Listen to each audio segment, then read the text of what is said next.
Good morning. Welcome to the third edition of Monday Musings in the Midwest. I'm Barrett Collins, your host. I'm a teacher, educator, and also an attorney. And well, I had a question and somebody said, what did you do as an attorney? Well, I was a prosecutor. I was a defense attorney. I dealt with oil and gas law, family law, a plethora of things. I ended my career working in utility law. So I've had a great career and I know quite a bit about a number of subjects, but that's my background. I'm also an educator. I hold teaching certificates and an administrator certificate. So kind of can do a lot of things. This program focuses on 4 areas: law, education, parenting, leadership, and management. Now, I don't provide legal advice and we're not creating an attorney-client relationship. This program is educational and informational and I hope fun for some of you. Let's get into the first section. I've got a parenting tip for you. A lot of those kiddos have been out of school a couple of weeks, a month. Okay, remember what I said earlier, make sure you keep them on a routine. But here's a parenting tip and an educator tip that I think you all should know. What I have found, and again, everything in this video is always my opinion, what I seem to see is we have children now who are not using their memory skills.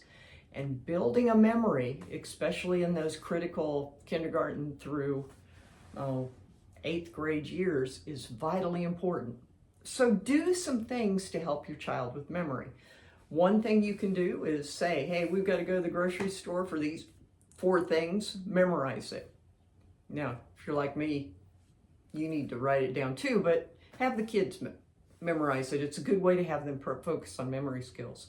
Take a deck of cards, turn them upside down and have them match. Figure out and remember where the matches are. It's an easy game called memory. You want to make it harder? Make sure they only match the red 8 to the red 8, not just any 8. Final thing is puzzles. Puzzles, mind benders, all of those things help work on a child's memory. And if you can work on his memory during the summer, it will help. Final thing I would ask you to do is take your child to a museum. Take them to a ballpark. Get them out of their room.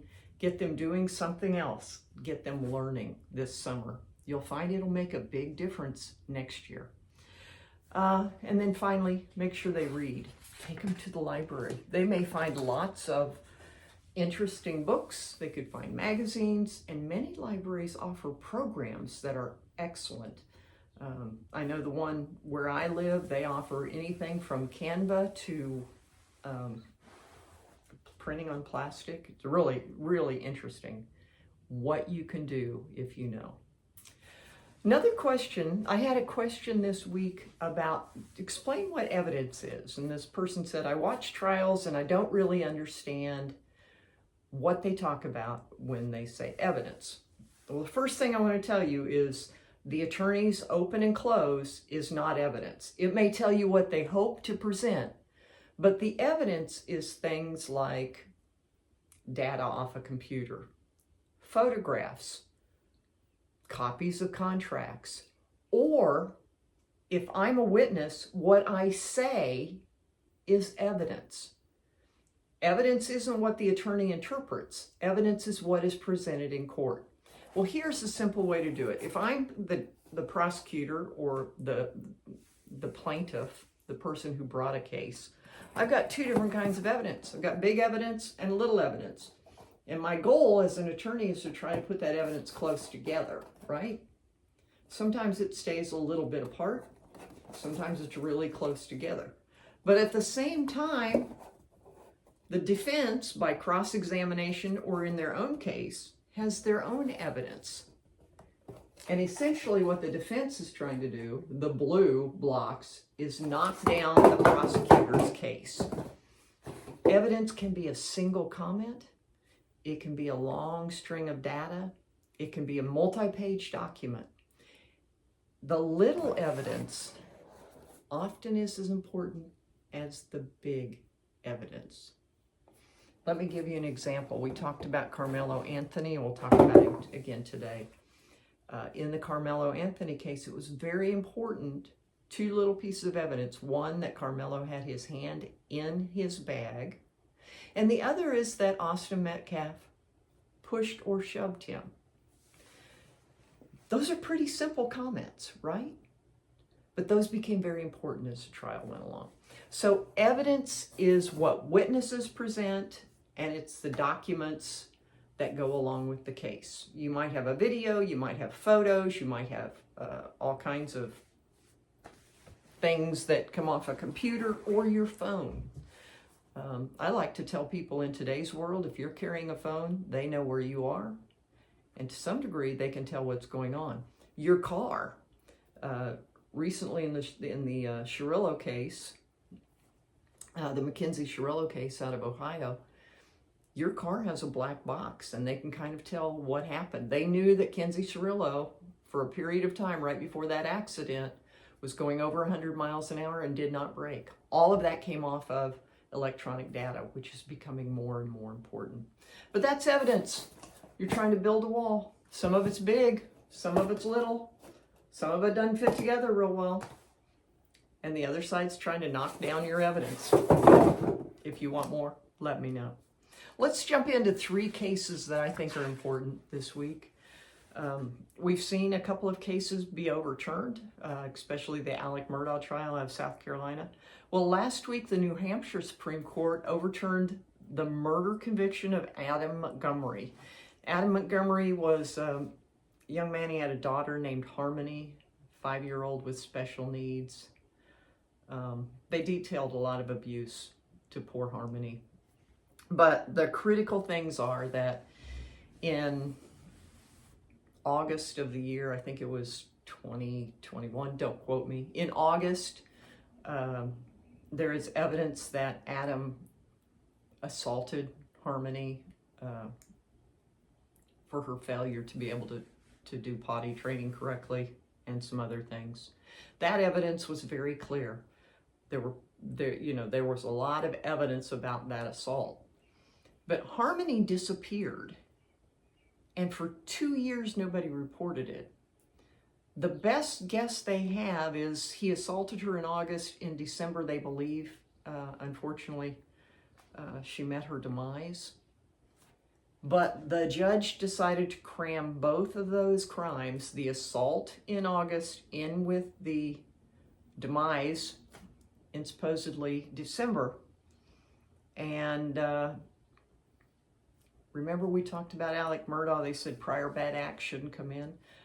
Well, essentially what happened is the prosecution was using that assault, for which there was a lot of evidence, to lead the jury to think that it was probable, because of his prior bad acts, that he unalived this poor child.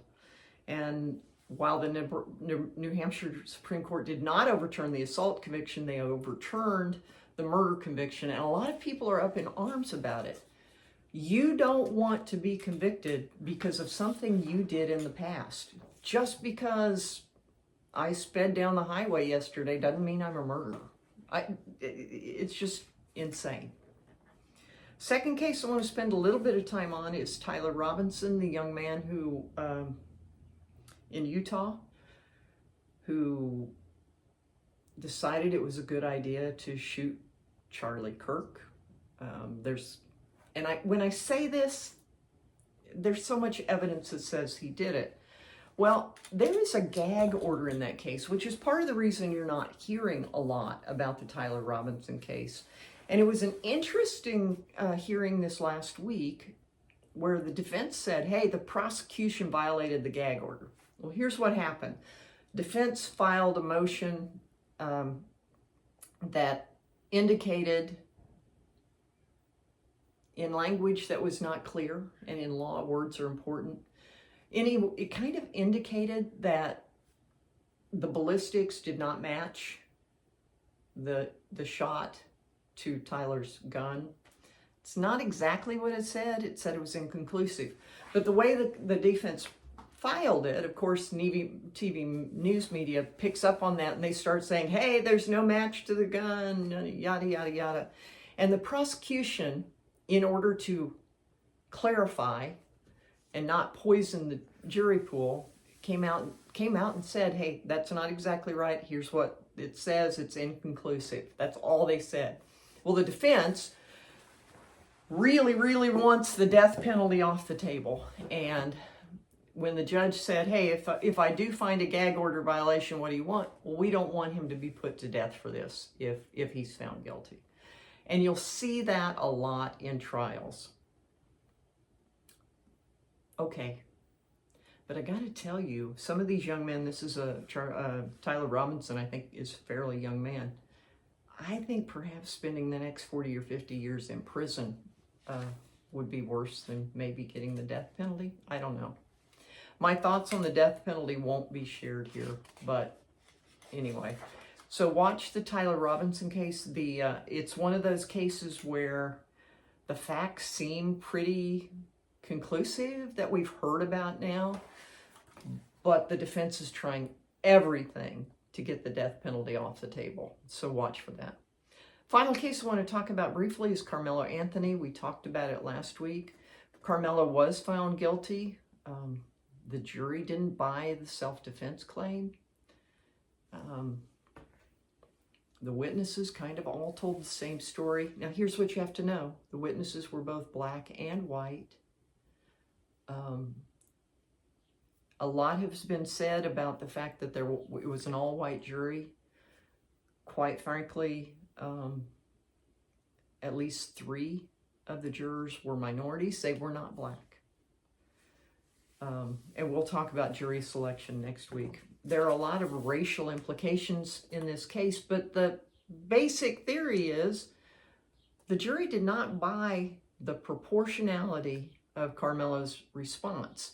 They said, just because somebody shoves you in the shoulder doesn't mean you can stick a knife in his sternum and kill him. So I guess the long and short of this one is, there was a lot of hubbub about this, a lot of people trying to get the quote-unquote facts out in advance. Make sure you're looking at the facts, know your facts before you make up your mind, because you can really do some harm. There's a lot of stuff all over social media about this case. Basically, what I came down to, and a lot of my fellow commentators have come down to, is the jury did not buy a proportional response of somebody shoving your shoulder at a track meet and you pulling a knife out and hitting the young man in the heart. And, you know, he's no longer with us. I think the worst thing about this case is it's sad. Both families lost a son. Carmelo was sentenced to 35 years. That means in 17 and a half years he can be considered for parole. But Austin Metcalf is never coming home. Many people were saying, what do you tell your son or daughter? You can defend yourself, but it's got to be proportional. Don't take a gun to a knife fight. Don't take a knife to a shoving match. It's as simple as that. Let's do a second on education. What can you do this summer to educate your student? Well, we've already talked about some things you should be doing, working on memory, etc. I would urge you, spend a little time taking them to a museum. And they may go, oh, I don't want to. My kids always said, oh, I don't want to. Well, there are a lot of museums around.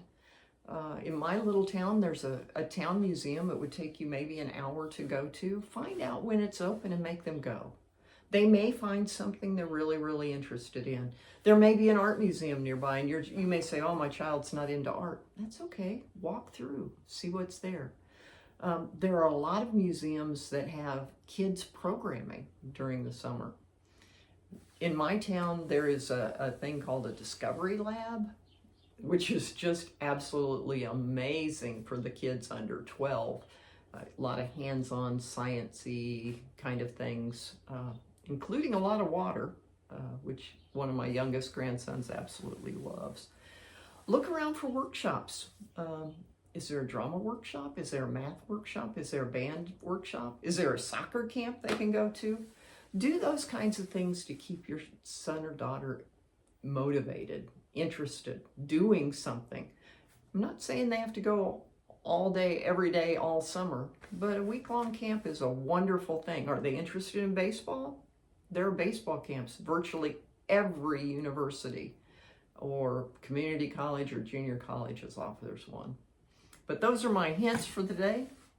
If you've got more questions, hey, send them my way. I'm having fun. I hope that made sense with my building blocks, because what you're doing in a trial is building those blocks up with those pieces of evidence. Somebody's testimony, a fact, a photo, a video, something off a computer. Anyway, my Monday musings. I'll see you next week. Bye-bye.